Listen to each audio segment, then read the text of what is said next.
ऐतिहासिक धरती पर आज इस कार्यकर्ता सम्मेलन के मौके पर मैं सबसे पहले तथागत गौतम बुद्ध का स्मरण करते हुए हमारे प्रेरणा पुंज सभी महापुरुषों को, लौह पुरुष सरदार वल्लभ भाई पटेल, संविधान निर्माता बाबा साहेब अम्बेडकर,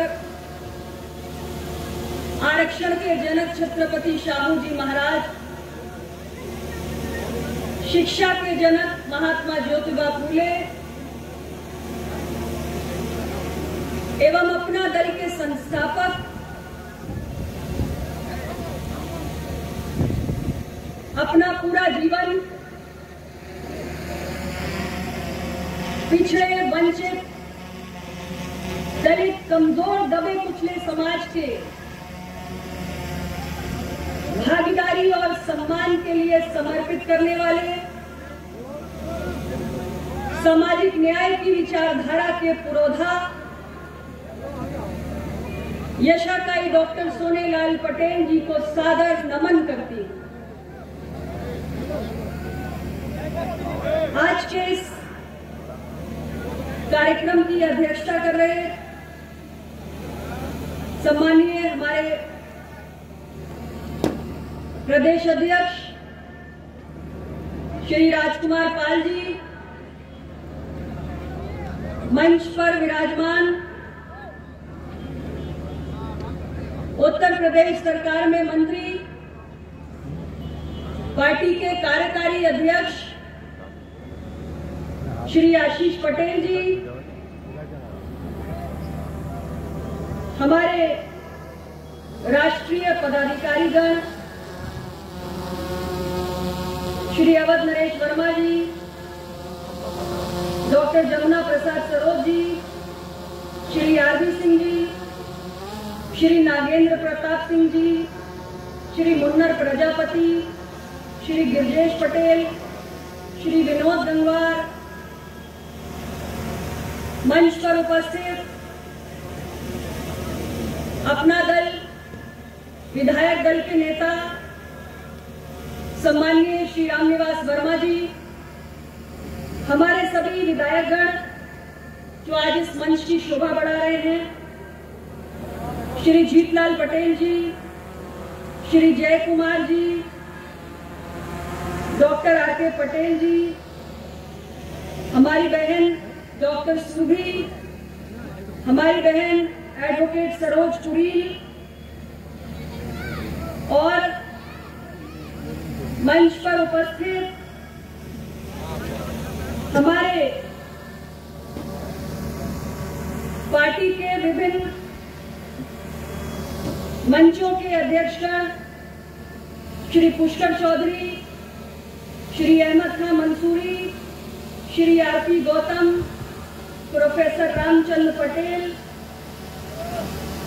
और खास तौर से आज मैं हमारे जनपद रामपुर के संगठन के साथियों का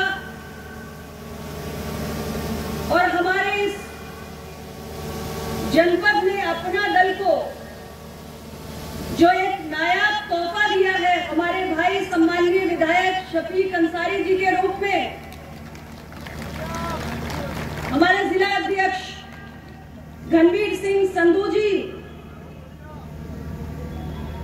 रामपाल गंगवार, वीरेंद्र दिवाकर, कपिल देव कोरी, जसवंत पटेल, मोहनलाल फौजी, जीवेंद्र गंगवार, इफ्तिकार अली, गुच्छन, राम रत्न लाल सागर, राजकुमार गंगवार, वीरेंद्र चौधरी, महबूब अली पाशा, भूपेंद्र कुर्मी, सरदार बलविंद्र सिंह, तौहीद खान, अकील अहमद, अब्दुल्ला, मोहम्मद वकील अहमद, डॉक्टर शमी मंसूरी, अहमद नवी सैफी, नवी अहमद, पुफ्तन जी, मोहम्मद अहमद, अकील अहमद, जकीउल नासिर जी, मोहम्मद याकूब जी,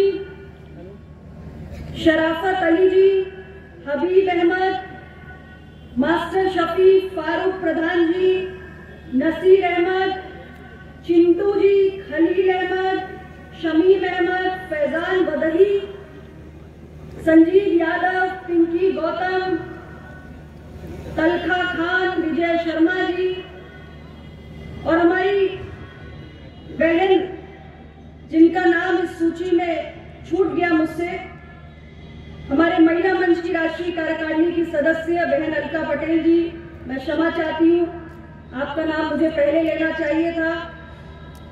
मैं समझती हूँ कि बहुत सारे साथी हैं जिन्होंने आज इस कार्यक्रम को सफल बनाने के लिए अथक परिश्रम किया है, पुरजोर मेहनत की है।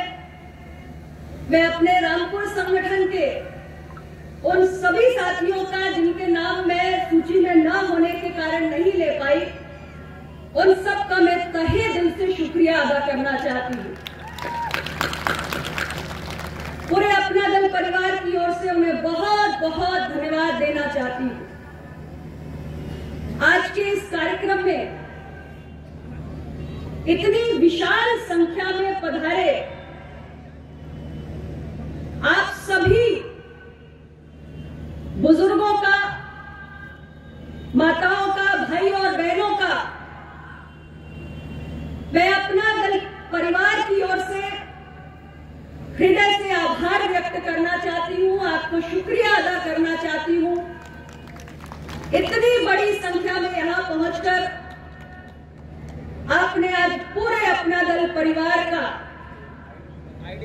मनोबल बढ़ाया है, हम सब कार्यकर्ताओं की हौसला अफजाई की है। पुनः सबको दिल से बहुत बहुत शुक्रिया, बहुत बहुत धन्यवाद, आभार। हमारे मीडिया के भाइयों का भी मैं अभिनंदन करना चाहती हूँ। हमारे सुरक्षा कर्मी जो लगे हुए हैं उनको भी धन्यवाद देना चाहती हूँ। नवंबर का महीना है लेकिन दिसंबर का महीना है, लेकिन इतनी चिलचिलाती धूप को इतने लंबे समय से आप सभी बर्दाश्त कर रहे हैं। यह अपने आप में इस बात को साबित करता है कि आप अपना दल को कितना प्यार करते हैं और हम इस प्यार के लिए आपको बहुत बहुत आभार व्यक्त करना चाहते हैं। आज आप सबके बीच एक बार पुनः इस रामपुर जनपद में आकर बहुत खुशी हो रही है, बेहद प्रसन्नता हो रही है। कुछ ही समय पहले रामपुर में स्वार टांडा की जनता ने परिवर्तन का बिगुल फूंकने का काम किया था और हमारे भाई शफीक अंसारी जी के रूप में आपने अपना दल को एक बहुत बेहतरीन तोहफा दिया।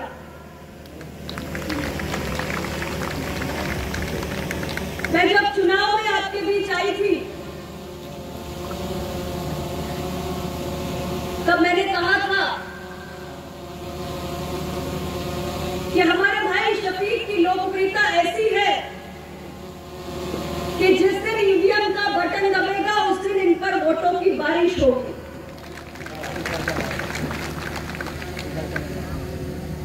और मैंने कहा था कि मैं दावे के साथ कहते जा रही हूं कि शफीक उत्तर प्रदेश की विधानसभा में पहुंचकर स्वार टांडा की रामपुर की जनता का प्रतिनिधित्व बनने का काम करेंगे। अपना दल के प्रत्याशी के रूप में आपने अपने एक बेटे को, अपने भाई को, अपने बीच के किसी अपने को अपना नुमाइंदा बनाकर उत्तर प्रदेश की विधानसभा में भेजने का काम किया है। ये रामपुर राजनीतिक रूप से बड़ी चर्चाओं का केंद्र बना रहा है। रामपुर की जनता ने जिन लोगों को पहले यहां मौका दिया, जिन पर भरोसा जताया, उन्होंने रामपुर को अपनी व्यक्तिगत जागीर समझ लिया और रामपुर पर हुकूमत करते वक्त वो ये भूल गए कि जो जनता का भरोसा है ये विश्वास का वादा होना चाहिए। आपके विकास का, आपके जीवन को और बेहतर बनाने का वादा, जिसको पूरा करने का काम चुने हुए नुमाइंदों को करना चाहिए। लेकिन वो अपना दायित्व भूल गए और इसलिए आप सबने ऐसे लोगों की गलतफहमी को तोड़ा और उन्हें लोकतंत्र के सही मायने समझाने का काम किया है। आज आपके सामने नए अवसर हैं, नए मौके हैं आगे बढ़ने के, तरक्की करने के। पूरा अपना दल परिवार आपके बीच में है। अपना दल को आपने अपने दिल में बसाया, इसके लिए तो हम आपको शुक्रिया कहने आए ही हैं। साथ में यह भरोसा भी दिलाने आए हैं कि अब स्वारटांडा के साथ साथ ये पूरा रामपुर प्रगति के पथ पर अग्रसर होगा। उत्तर प्रदेश की सरकार और भारत की सरकार, ये दोनों की मंशा है कि जिले के निवासियों के जीवन में सुधार हो। सरकार की तमाम योजनाएं, छोटी से छोटी, बड़ी से बड़ी, सब आपके बीच में पहुंचेंगी। और इसलिए मैं आपसे सिर्फ इतना ही कहूंगी कि पुराने काले इतिहास को भुलाने का वक्त आ गया है। छोड़ो कल की बातें, कल की बात पुरानी। नए दौर में लिखेंगे रामपुर की नई कहानी।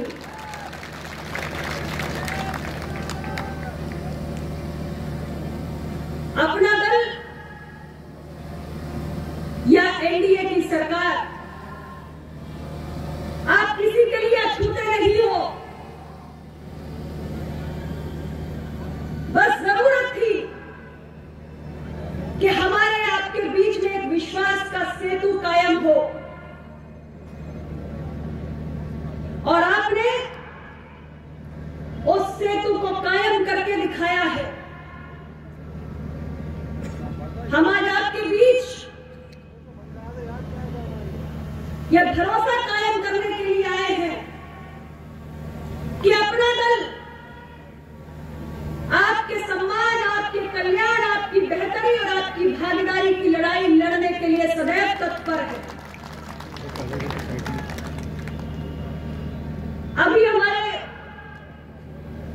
जनपद प्रतापगढ़ की धरती से चल के आए विधायक जीतलाल पटेल जी के विचारों को आपने सुना।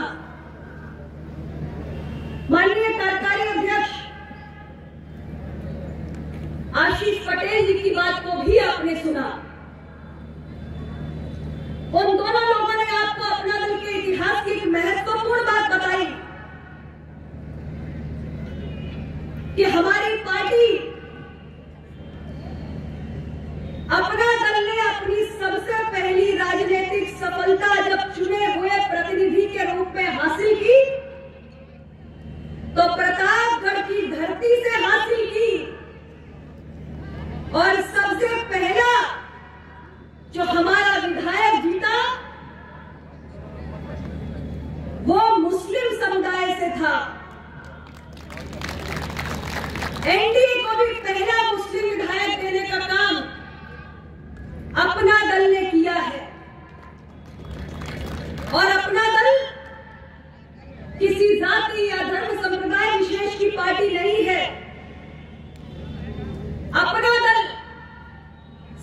सामाजिक न्याय के विचार से पोषित राजनीतिक दल है।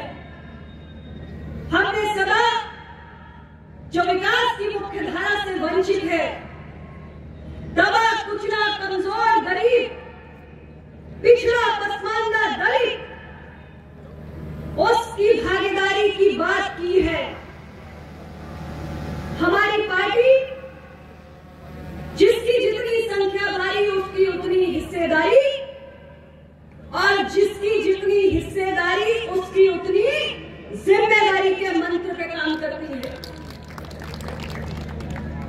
निरंतर समाज का वंचित तबका अपना दल के संघर्षों के केंद्र में रहा है, और समय समय पर इतने लंबी यात्रा में सन 1995 में अपना दल का गठन हुआ और आज 2023 में हम खड़े हैं। शुरुआती दौर में हमने बहुत सारी असफलताओं का सामना किया।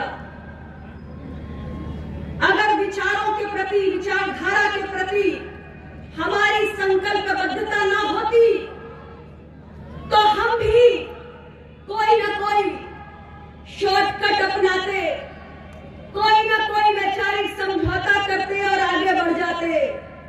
लेकिन अपना दल को विचारधारा से समझौता किसी कीमत पर मंजूर नहीं है, और इसलिए 1995 से लेकर 2023 तक आज भी अपना दल अपने स्वाभिमान के इस केसरिया नीले परचम के साथ लगातार आगे बढ़ रहा है, और आज उत्तर प्रदेश के अंदर तीसरी सबसे बड़ी पार्टी बनकर उभरा है।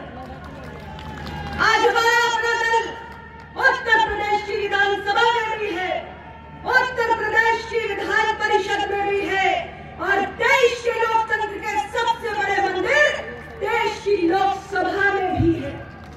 और वहां भी हमारे 2 सांसद हैं, एक पिछड़ा और दूसरा आदिवासी।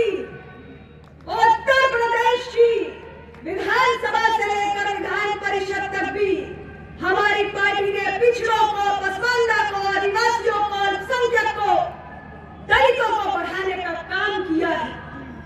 विचारधारा से कोई समझौता अपना दल न करता था, न करता है, न कभी करेगा। अभी उत्तर प्रदेश की विधानसभा चल रही थी,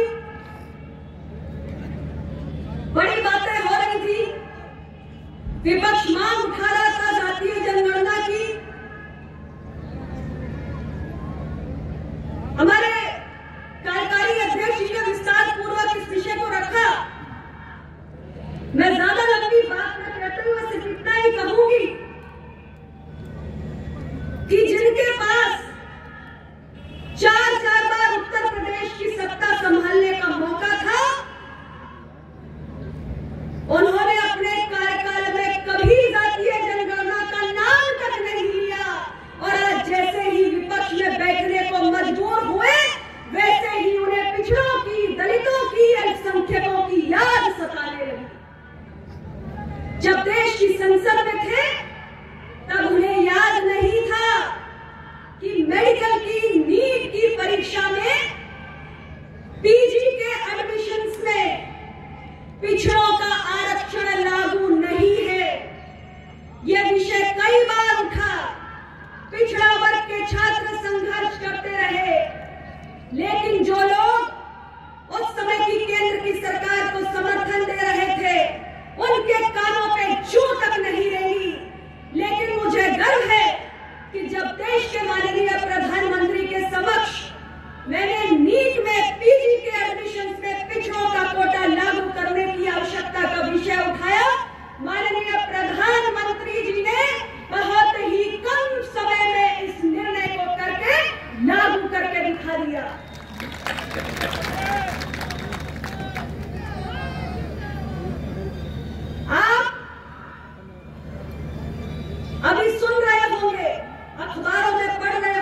चौथा स्तंभ कहते हैं हमारे देश का मीडिया।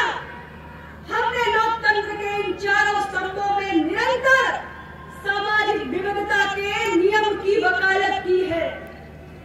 यानी अगर लोकतंत्र को सशक्त करना है तो लोकतंत्र को समावेशी बनाना होगा, और जो लोकतंत्र जितना अधिक समावेशी होगा उतना अधिक सशक्त होगा।